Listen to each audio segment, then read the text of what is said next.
Just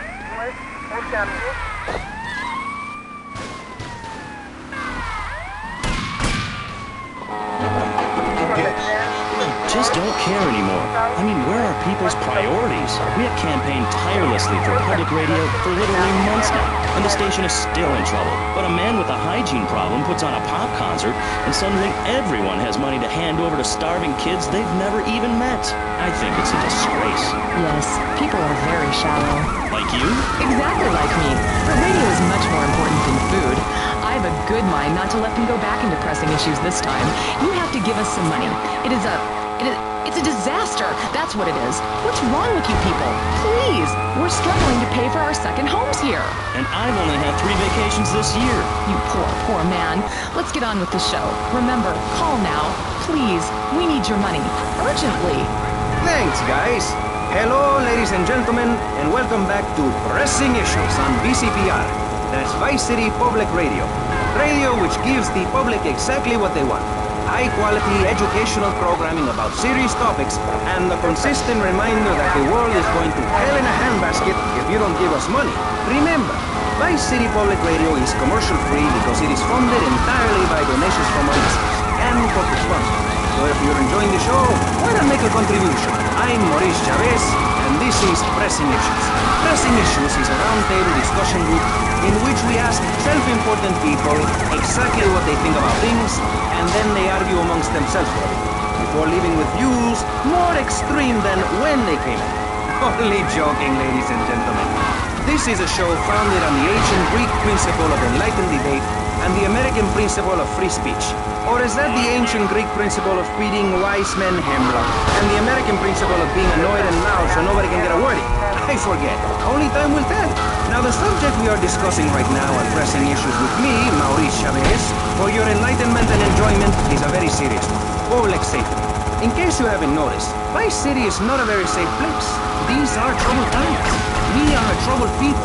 Some would say we are a people at war with ourselves. Others would say we are at war with reality. Those who live in other countries and strive to own our fast food restaurants and quickie marts would say we are a bloodthirsty bunch of crazies who let children buy guns from the supermarkets.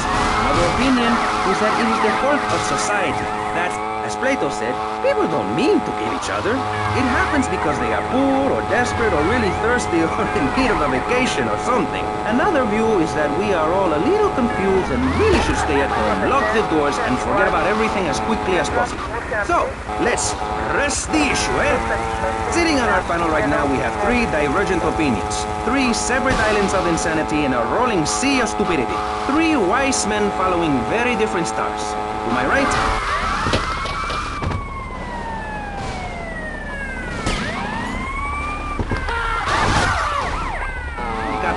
Mr. Shrub got elected because he has great hair and says things that make you nod your head. His campaign appealed to the wealthy because he set all of us at ease by finally confirming it's okay to be rich as long as you say you care about the children.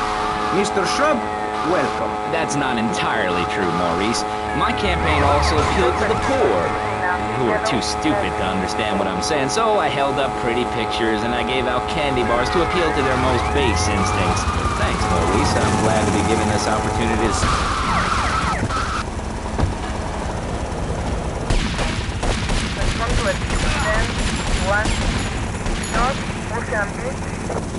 I city more than anyone and I can prove it. Yes, that's coming from the man who got elected by calling his opponent a buffalo butt and a fat henpeck wimp that couldn't fight his way out of a wet paper bag. Anyway, our next guest is from the opposite end of the political spectrum. A man so wet, he looks like he just stepped out of the shower. Peace Corps activist, hippie concert taper, founder of the group Speaking for the Underdog. He is fluent in 7 languages and studied the harp in Peru, Callum Brayshaw. Hi, Maurice. Hola. Buenos dias and noches. Bonjour and buongiorno. Willkommen. Hello. Hello. Hi. Let's stick to English. Most of us struggle enough with that. Welcome to Pressing Issues. And lastly, we have a man with a novel solution to the problems of public safety in Vice City. A solution so stupid, I cannot bring myself to explain it for him. Yet like breakdancing, it is sadly catching on. A man who appears on this fine show because our previous know-it-all panelist was carjacked and is now at home arming himself to the teeth. I give you John F. Hickory. How y'all doing? Indeed. So, before we get started, gentlemen, let me remind you of the rules of...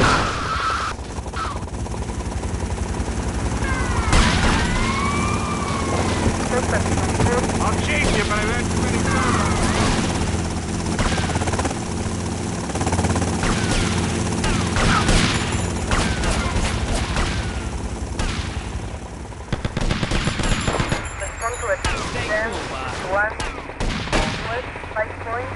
Stepping where necessary so people on the air don't forget what my voice sounds like. So, I want a clean fight. Nothing below the belt or in the chops. And remember Maurice's motto, which a very wise man, my father, once told me. If you listen, one day you might...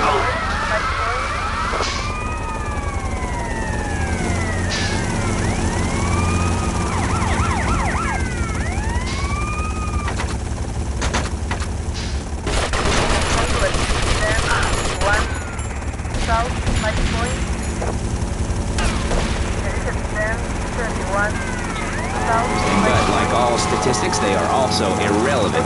Let me give you a better statistic, Chavez. In 1980, when I was elected, you were, according to the intelligence gathered on you, a man with no mission. You worked as a clown.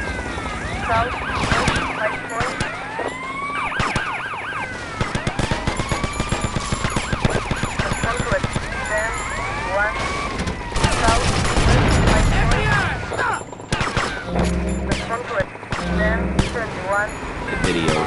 Your tax returns show that you earn less than $2,000. Suffering from anxiety, you attended group therapy for a year and considered getting a sex change. An idiot liberal felt sorry for you, and now you host your own radio show, write a newspaper column that lines my birdcage. You've got an ex-wife and an attractive girlfriend, although she's married to your best friend, and you're on top of the world. So answer me this. Can you really say the years of living under my administration have been bad for you?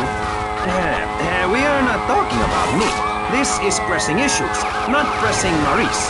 Yes, excuse me if I may. Can we get to the part where we press the issue? You see, that's what's wrong with this city.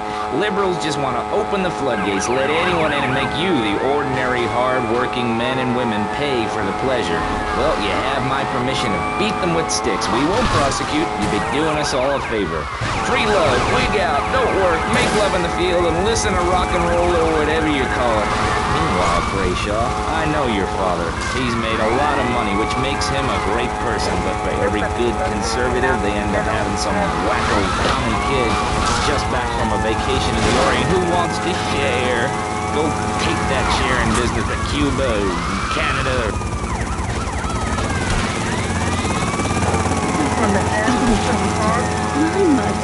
My mother taught me how to trace ley lines with the bare feet in the dirt. Listen, you're very weird, and it's not truly uncommon. And I think you might have a shot at a boyfriend if you shaved and got some gel in your hair and put some clothes that fit or something. I mean, please. Did Joan of Arc shave? I was given this fascinating pamphlet called Caucasian Female Body Hair in American Culture. Amy, I love you like my sister, but Henry. Your father tried to sustain marketing assault that began in 1502 to convince women that underarm and leg hair was wrong. There's nothing more natural than this enormous bush I've got growing under each arm. Having hair is natural. What's the deal with Anglo-Saxons? I mean, go to England. The women there don't shave their underarms. It's really fantastic. You just need to focus your eyes to look for healthy signs and not the signs of socialized barbarism, like shaving or wearing deodorant or breathing in a hospital, rather than the open air like a wolf cub. Remember Brother Romulus and Noble Venus? I find this really interesting. Not really, but I say this because I'm told to. I'll be back on K-Chat after these messages from our sponsors. It's 4:30 in the morning here at Farewell Ranch, and it's time to get up and work the old cow. Get up, y'all! At Farewell Ranch, old people don't sit around stagnate and watch. We're talking about the good old days, sinking into the grave in the early so fast. At Farewell Ranch, they sweat and toil to the breaking point to keep that miserable contemplation of mortality at bay. Hell, steering time she was dead. At the end of the day, he'll sit down in the bluegrass, eat a bowl of commemorative beans, and enjoy sing-alongs at one of our nightly funerals. It's the Cowboys Code, work.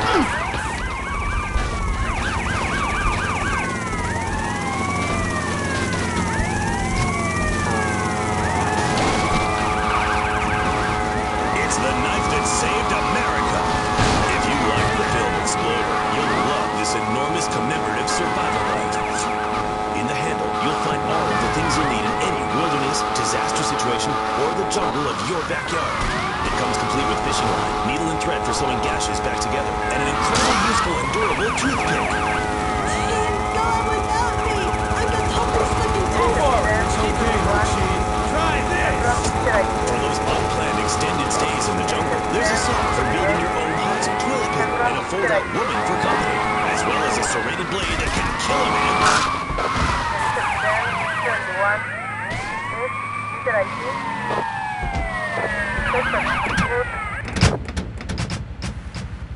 Beat up innocent kids.